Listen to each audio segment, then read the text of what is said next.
اعوذ باللہ من الشیطان الرجیم بسم اللہ الرحمن الرحیم۔ اللہ تبارک و تعالیٰ کے نام سے شروع جو بڑا مہربان اور نہایت رحم کرنے والا ہے۔ دنیا کی تاریخ میں ایسے بہت سارے بادشاہ اور فرعون گزرے ہیں جن کو ان کی بادشاہت اور دولت کے نشے نے مغرور بنا دیا اور وہ تکبر میں آ کر خدائی کا دعویٰ کر بیٹھے۔ یہ بدبخت لوگ اپنی بے شمار مال و دولت اور بادشاہت کے نشے میں بدمست ہو کر اللہ تبارک و تعالیٰ کی وحدانیت کو للکارنے لگے اور معاذ اللہ خدائی کا دعویٰ کر بیٹھے۔ اس کے باوجود بھی اللہ تبارک و تعالیٰ نے ان کی طرف بے شمار انبیاء کرام کو مبعوث فرمایا اور ان کو ہدایت کی طرف بلایا، لیکن یہ بدبخت لوگ اپنی سرکشی اور انا پر اڑے رہے اور اللہ تبارک و تعالیٰ کی وحدانیت کا انکار کرتے رہے۔ پھر جب یہ لوگ قابل ہدایت نہ رہے تو اللہ تبارک و تعالیٰ نے ان بدبخت لوگوں کو عبرت کا نشان بنایا اور ان لوگوں کو تباہ و برباد کر کے رکھ دیا اور ان لوگوں کے نام و نشان کو صفحہ ہستی سے مٹا دیا۔ اللہ تبارک و تعالیٰ نے ان جھوٹے خدائی کے دعوے داروں کو ایسی عبرت ناک موت دی کہ آج بھی لوگ ان سے عبرت حاصل کرتے ہیں۔ پیارا دوستو، خدائی کا دعویٰ کرنے والے بدبختوں میں سے ایک بدبخت شداد بھی تھا جس نے اللہ تبارک و تعالیٰ کی وحدانیت کو للکارا اور سرکش اور نافرمان ہو گیا۔ پیارا دوستو، شداد کون تھا اور کس طرح اس نے اللہ تبارک و تعالیٰ کی نافرمانی کی اور خدائی کا دعویٰ کیا، اور کس طرح اس نے دنیا میں اپنی جنت تیار کی اور اس کی بنائی جانے والی جنت کتنے سالوں میں تیار ہوئی، اور پھر اللہ تبارک و تعالیٰ نے اس بدبخت کو کس طرح دنیا کے لیے عبرت کا نشان بنایا اور اس بدبخت کا انجام کیا ہوا، اور پھر کس طرح ملک الموت علیہ السلام نے دردناک طریقے سے اس کی روح قبض کی۔ پیارا دوستو، ان تمام تر سوالات کے جوابات قرآن و حدیث کی روشنی میں آج کی اس ویڈیو میں ہم آپ کو بتائیں گے، لہٰذا آپ سے گزارش ہے کہ ہماری اس ویڈیو کو اینڈ تک ضرور دیکھیے گا۔ پیارا دوستو، شداد اس قوم کی نسل میں سے تھا جو دنیا کے سب سے طاقتور ترین قوم تھی، جس کو قوم عاد کہا جاتا ہے۔ اس قوم کے بارے میں اللہ تبارک و تعالیٰ قرآن پاک میں ارشاد فرماتا ہے کہ ان کے جیسے قوم نہ اللہ تبارک و تعالیٰ نے ان سے پہلے پیدا کی اور نہ ہی ان کے بعد کسی قوم کو پیدا کیا۔ قوم عاد احقاف کے اندر آباد تھی۔ احقاف ایسی جگہ تھی جہاں ریت کے بہت ہی بلند و بالا ٹیلے تھے، اور احقاف کا یہ علاقہ یمن اور عمان کے درمیان بکھرا ہوا تھا۔ اس علاقے کے اندر قوم عاد 8,500 سال پہلے آباد تھی۔ اس قوم پر اللہ تبارک و تعالیٰ کا یہ خاص کرم تھا کہ اللہ تبارک و تعالیٰ نے اس قوم کو دنیا کی سب سے طاقتور قوم بنایا تھا۔ اس کے ساتھ ساتھ اللہ تبارک و تعالیٰ نے اس قوم کو سرسبز و شاداب باغات اور وافر مقدار میں کھیت عطا فرمائے تھے۔ اس قوم کے پاس بے شمار جانور تھے اور پینے کے لیے میٹھا پانی تھا۔ اس کے علاوہ بھی اللہ تبارک و تعالیٰ نے اس قوم کو بے شمار نعمتوں سے نوازا تھا۔ چنانچہ اس قدر مال و دولت اور نعمتوں کی فراوانی کی وجہ سے یہ قوم بھٹک گئی اور اللہ تبارک و تعالیٰ کی نافرمان قوم ہو گئی اور یہ باغی ہو گئے۔ ان کی ہدایت کے لیے اللہ تبارک و تعالیٰ نے حضرت ہود علیہ السلام کو ان کی طرف مبعوث فرمایا۔ حضرت ہود علیہ السلام اس قوم کو اللہ تبارک و تعالیٰ کے حکم سے تبلیغ کرنے لگے اور اللہ تبارک و تعالیٰ کی وحدانیت کی طرف بلانے لگے، لیکن یہ قوم اپنے کفر و شرک سے باز نہ آئی اور حضرت ہود علیہ السلام کا مذاق اڑانے لگی۔ شداد جو کہ اسی قوم کی نسل میں سے تھا، وہ اس قوم کا بادشاہ تھا اور یہ 2 بھائی تھے۔ روایات میں آتا ہے کہ ایک کا نام شداد تھا اور ایک کا نام شدید تھا۔ شدید پہلے بادشاہ بنا اور وہ فوت ہو گیا۔ اس کے فوت ہو جانے کے بعد شداد نے حکومت سنبھالی اور اس طرح یہ دنیا کی سب سے طاقتور قوم عاد کا بادشاہ بن گیا۔ پیارا دوستو، شداد ایک وسیع و عریض سلطنت کا بادشاہ تھا۔ شداد کی یہ بادشاہت یمن سے لے کر عراق تک اور بعض روایات کے مطابق ایران تک پھیلی ہوئی تھی۔ شداد نے اپنی طاقت کے زور پر بڑے بڑے بادشاہوں کو اپنے زیر کر لیا تھا۔ چنانچہ اس بدبخت کو حضرت ہود علیہ السلام نے سمجھانے کی بہت کوشش کی، لیکن اس کا دل بھی بند تھا۔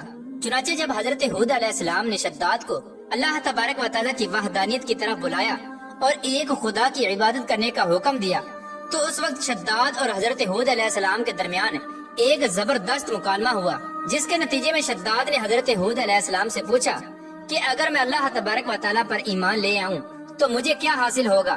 تو اس وقت حضرت ہود علیہ السلام نے شداد سے فرمایا کہ تم پر جنت حلال ہو جائے گی۔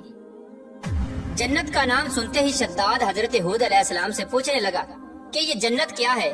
تو حضرت ہود علیہ السلام نے شداد کو جنت کا نقشہ بتایا اور جنت کی نعمتوں کے بارے میں شداد کو بتایا۔ حضرت ہود علیہ السلام کی یہ بات سن کر شداد مسکرانے لگا اور حضرت ہود علیہ السلام کو دیکھ کر کہنے لگا کہ یہ کون سی بڑی بات ہے، ایسی جنت تو میں بھی تیار کر سکتا ہوں۔ حضرت ہود علیہ السلام نے شداد کو اس کے اس کفر و شرک سے روکنے کی بہت کوشش کی، لیکن یہ بدبخت باز نہ آیا۔ چنانچہ اس وقت شداد نے اپنی سلطنت کے بہت بڑے بڑے کاریگروں کو اکٹھا کیا اور احقاف میں ارم کے مقام پر 20 کوس لمبی اور چوڑی جنت بنانے کا کام شروع کروا دیا۔ چنانچہ شداد کی تیار ہونے والی اس جنت میں سونے اور چاندی کی اینٹیں لگائی گئیں اور جواہرات بھی لٹکائے گئے۔ اس بدبخت شداد نے اپنی اس بنائی جانے والی جنت میں شہد، دودھ اور پانی کی نہریں بھی رواں کر دیں اور دنیا جہان کے خوبصورت درخت، پودے اور پھول بھی لگوا دیے اور اس جنت کو طرح طرح کے جواہرات سے مزین کر دیا۔ قوم عاد چونکہ پہلے ہی بلند و بالا پہاڑوں کو تراش کر محلات بنانے کے اندر ماہر تھی اور شداد کی سلطنت میں تو یہ فن عروج پر تھا، چنانچہ ریت کے ان بلند و بالا ٹیلوں پر بہت بڑے بڑے ستون کھڑے کر دیے گئے اور ان بلند ستونوں پر بڑی بڑی سونے اور چاندی کی عمارتیں بنا دی گئیں۔ شداد نے یہ فیصلہ کیا تھا کہ جب تک اس کی بنائی جانے والی جنت تیار نہ ہوگی اس وقت تک وہ اپنی جنت کے اندر قدم نہیں رکھے گا۔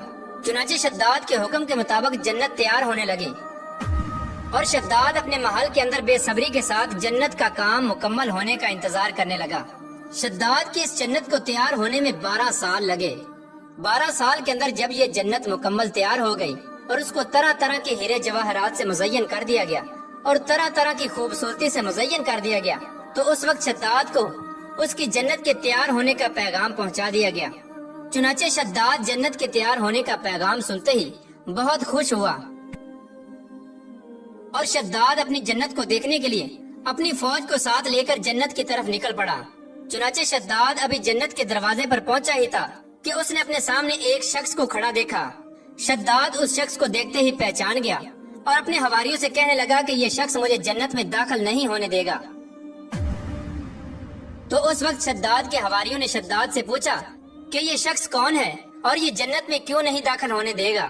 تو اس وقت شداد نے اپنے حواریوں سے کہا کہ یہ ملک الموت علیہ السلام ہے جو کہ میری روح قبض کرنے کے لیے آئے ہیں اور یہ مجھے جنت میں داخل نہیں ہونے دیں گے۔ اس وقت شداد بدبخت ملک الموت علیہ السلام سے عرض کرنے لگا کہ مجھے صرف اپنی جنت میں قدم رکھنے کی مہلت دے دی جائے، لیکن اللہ تبارک و تعالیٰ کی طرف سے مقررہ فرشتے نے جواب دیا کہ مجھے اللہ تبارک و تعالیٰ کی طرف سے حکم ہے کہ میں تجھے تمہاری جنت کے اندر قدم نہ رکھنے دوں۔ شداد ملک الموت علیہ السلام کے سامنے بہت رویا اور گر گڑایا، لیکن ملک الموت علیہ السلام نے اللہ تبارک و تعالیٰ کے حکم کی تکمیل کرتے ہوئے شداد کی روح قبض کر لی۔ چنانچہ شداد کی موت کے بعد حضرت جبرائیل علیہ السلام نے ایک زوردار چیخ ماری اور شداد کی بنائی ہوئی ساری جنت زمین کے اندر دھنس گئی اور غائب ہو گئی۔ شداد کی اس عبرتناک موت کے بعد حضرت ہود علیہ السلام نے قوم عاد کو بارہا مرتبہ سمجھایا، لیکن قوم عاد باز نہ آئی۔ حالانکہ شداد کا یہ انجام قوم عاد کے لیے کافی تھا، لیکن جب انسان کی عقل پر غرور کا پردہ ہوتا ہے تو چاہے شداد ہو یا شدید، اس کو کسی کام کا انجام دکھائی نہیں دیتا۔ حضرت ہود علیہ السلام نے قوم عاد کو شداد کا انجام بتا بتا کر ڈرانے کی کوشش کی، لیکن قوم عاد باز نہ آئی اور اسی طرح اللہ تبارک و تعالیٰ کی نافرمانیاں کرتی رہی، یہاں تک کہ حضرت ہود علیہ السلام مایوس ہو گئے۔ اس وقت جب قوم عاد قابل ہدایت نہ رہی تو اللہ تبارک و تعالیٰ نے حضرت ہود علیہ السلام کو حکم دیا کہ وہ اپنے ساتھیوں کو لے کر اس علاقے سے چلے جائیں۔ اللہ تبارک و تعالیٰ کے یہ حکم پاتے ہی حضرت ہود علیہ السلام نے اس وقت آخری مرتبہ اپنی قوم کو سمجھانے کی کوشش کی، لیکن وہ لوگ پھر بھی باز نہ آئے، تو حضرت ہود علیہ السلام اپنے ساتھیوں کو لے کر اس علاقے سے روانہ ہو گئے۔ چنانچہ ان کے جانے کے بعد اللہ تبارک و تعالیٰ نے قوم عاد پر خوفناک آندیاں مسلط کر دیں۔ اللہ تبارک و تعالیٰ کی طرف سے آنے والی وہ خوفناک آندیاں اور طوفان 7 راتیں اور 8 دن تک چلتی رہیں، یہاں تک کہ وہ پوری قوم اپنے بلند ستونوں اور سونے اور چاندی کی عمارتوں سمیت زمین کے اندر دنسا دیے گئے اور غرق کر دیے گئے۔ اور اللہ تبارک و تعالیٰ نے اس قوم پر اس قدر دردناک عذاب نازل فرمایا کہ اس قوم کا نام و نشان تک نہ رہا۔ جس وادی کے اندر بڑے بڑے بلند و بالا محلات تھے، وہ تمام کی تمام وادی ایک ریت کے صحرا کے اندر تبدیل ہو گئی قوم عاد کے اس علاقے کو اللہ تبارک و تعالیٰ نے اس طرح زمین کے اندر غرق کر دیا کہ وہاں پر صرف اور صرف ریت کے ٹیلے باقی بچے اور کسی بھی چیز کا نام و نشان نہ بچا۔ پیارے دوستو، اس طرح اللہ تبارک و تعالیٰ نے شداد اور اس کی قوم کا عبرت ناک انجام کیا اور ان لوگوں کو صفحہ ہستی سے مٹا دیا۔ اللہ تبارک و تعالیٰ سے دعا ہے کہ اللہ تبارک و تعالیٰ ہمیشہ اپنے حضور عاجزی اور انکساری کے ساتھ زندگی گزارنے کی توفیق عطا فرمائے اور حضور صلی اللہ تعالیٰ علیہ وآلہ وسلم کے بتائے ہوئے راستے پر چلنے کی توفیق عطا فرمائے۔